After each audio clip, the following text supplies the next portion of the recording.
Percuma mereka beribadah kepadaku, sedangkan ajaran yang mereka ajarkan ialah perintah manusia.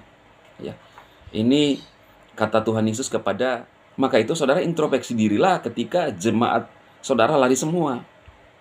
Ada sesuatu yang salah. Karena orang tidak bisa lagi kita halangi untuk memilih apa yang mereka anggap benar dan baik.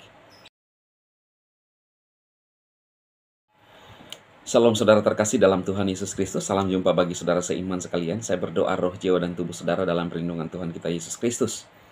Amin. Saudara, hari-hari ini viral ya, yang menanggapi tentang Pendeta Philip Mantopa yang melakukan KKR di Kupang. Dan mungkin banyak orang yang bertobat, saudara ya.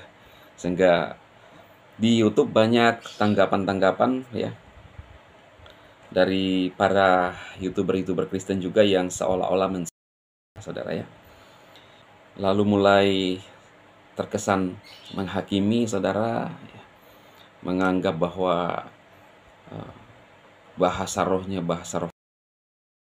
Lalu mulai membuat judul-judul mencuri jemaat ya.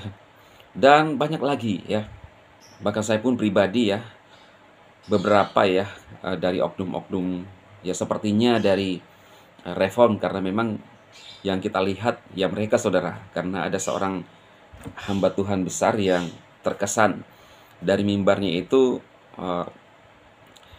hanya meremehkan golongan lain ya. Nah, benarkah apa yang dilakukan oleh khususnya karismatik atau Pentakosta itu bahasa rohnya itu bahasa roh? Apakah tidak alkitabiah saudara? Dan ketika orang melakukan KKR, apakah itu bisa dikategorikan bahwa mencuri jemaat saudara ya? Ini adalah narasi-narasi dari mereka yang memang didasari kalau menurut saya sakit hati saudara ya. Kenapa?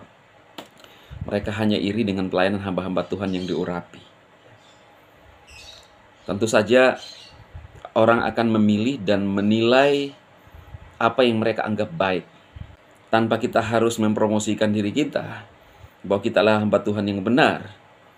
Orang akan menilai dan melihat dari buahnya. Seperti kata Tuhan Yesus, dari buahnya lah kamu melihat. Ya, apa yang mereka lakukan seperti Mbah Muri, ST, dan ada channel-channel yang lain yang terkesan hamba-hamba Tuhan yang lain saudara, itu menurut saya hanya menunjukkan dan membuat diri mereka secara tidak sadar itu ya. Saya takutnya firman Tuhan ini berlaku atas mereka ya. Di dalam Matius 15 ya, ayat 1 sampai 20 saudara, tapi saya tidak akan membaca keseluruhan. Judulnya adalah Perintah Elohim dan Adat Istiadat Yahudi. Di dalam ayat yang ke-9, percuma mereka beribadah kepadaku, sedangkan ajaran yang mereka ajarkan ialah perintah manusia. Ya. Ini kata Tuhan Yesus kepada ahli-ahli Taurat dan orang-orang Farisi. Ya. Mereka beribadah tetapi ajaran mereka adalah ajaran manusia, doktrin manusia. Ya. Tidak ada kesungguhan hati.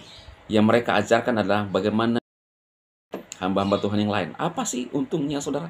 Dan ketika hamba-hamba Tuhan itu melakukan pelayanan mujizat, ya, salahnya di mana saudara? Ya, orang akan memilih sesuatu yang lahir dari Tuhan yang benar, itu pasti akan bertahan. Maka itu saudara introspeksi dirilah ketika jemaat saudara lari semua. Ada sesuatu yang salah. Karena orang tidak bisa lagi kita halangi untuk memilih apa yang mereka anggap benar dan baik. Semua orang sudah pintar saudara, melihat bagaimana hamba Tuhan yang benar, bagaimana ajaran yang benar. Sudah mulai menggunakan pikiran mereka. Nah, kalau di mimbar kita hanya menggunakan narasi-narasi dan mencela pelayanan yang lain, jangan-jangan kita termasuk golongan yang dimaksud oleh Tuhan Yesus. Kita beribadah tetapi percuma. Kenapa saudara? Ajaran manusia, ya, mabuk teologi, lewat Alkitab, isi Alkitab saudara. Alkitab berkata, doakan orang, sembuhkan orang, kata Yesus. Kamu akan menerima kuasa kalau Roh Kudus turun ke atas kamu. Itu kan firman Tuhan. Bahasa roh, apakah bahasa roh tidak lagi berlaku? Saudara, berlaku sampai saat ini. Sebelum Yesus terangkat ke surga, dia berkata kepada murid-muridnya, jangan gelisah hatimu. Aku akan memberikan penolong yang lain, yaitu Roh Kudus. Bahkan Rasul Paulus sendiri berkata, aku berbahasa roh lebih daripada kalian semua. Artinya apa? Bahasa roh itu masih berlaku. Lalu bagaimana kita bisa menilai bahasa roh ini bahasa roh palsu? Ya, hanya hamba Tuhan itu sendirilah yang mengukur dengan Tuhan.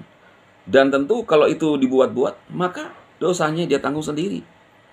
Tidak usah kita saling menghakimi dan tidak usah kita menilai. Bahasa roh itu tidak bisa dinilai, saudara. Kesembuhan tidak bisa dinilai dari manusia. Tetapi ketika orang itu sungguh-sungguh menyerahkan hidupnya kepada Tuhan dan dia mendapat anugerah, mujizat bahasa roh itu bisa terjadi. Ya. Jangan cuma iri, saudara. Khususnya pendeta-pendeta yang hanya nyinyir. Ya. Kasihan sekali hidup kalian. Ya, cari-cari sensasi. Kasihan sekali. Apalagi status sebagai hamba Tuhan seperti itu.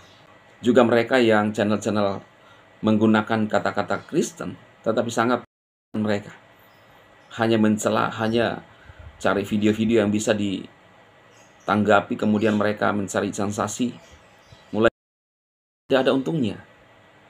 Kasihan sekali hidup kalian. Ya, jangan sampai firman Tuhan ini terjadi buat kalian.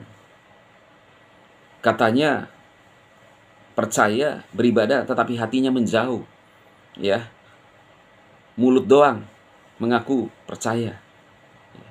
Biarlah apa yang saya sampaikan ini ya minimal bisa menyadarkan mereka ketika melihat bahwa ia memang benar tidak baik. Marilah kita saling mendukung.